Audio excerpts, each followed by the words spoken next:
Today, I'm pleased to announce that my administration. আজ আমি অত্যন্ত আনন্দের সাথে ঘোষণা করছি যে আমার প্রশাসন সম্পূর্ণ নতুন একটি অফিসিয়াল হোয়াইট হাউস অ্যাপ চালু করছে, যা আপনাদের প্রিয় প্রেসিডেন্ট ডোনাল্ড ট্রাম্পের সব খবরের সরাসরি সুবিধা দেবে।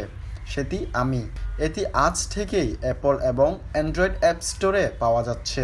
আপনারা হোয়াইট হাউসের সমস্ত অনুষ্ঠান দেখতে পারবেন, আমার সব নির্বাহী আদেশ পড়তে পারবেন এবং আমাদের দেওয়া কথা সব খবরের সাথে যুক্ত থাকতে পারবেন।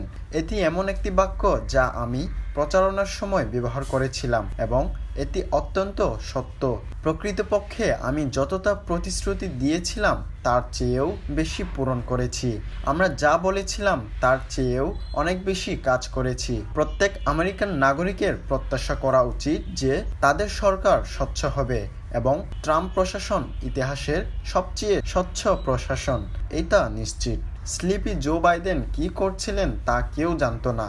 ওই লোকটা কি করছিল সে সম্পর্কে আমাদের কোনো ধারণাই ছিল না। ভালো খবর হলো তার নিজেরও কোনো ধারণা ছিল না যে সে কি করছে। কিন্তু আমার প্রশাসন সব আমেরিকানদের আমন্ত্রণ জানাচ্ছে আমাদের এই মিশনে যোগ দিতে, আমেরিকাকে আবার মহান করার জন্য। আমি বিশ্বাস করি রাজনীতির ইতিহাসে এটি সবচেয়ে গুরুত্বপূর্ণ এবং শক্তিশালী একটি বাক্য। মেক আমেরিকা গ্রেট এগেন, এবং আমরা আমেরিকাকে আবার মহান করেছি, এখন আমরা এটাকে মহান রাখতে চাই। That I used during the campaign, and it's very true. In fact, I actually kept more promises than I even talked about. We did much more than I said we were going to do.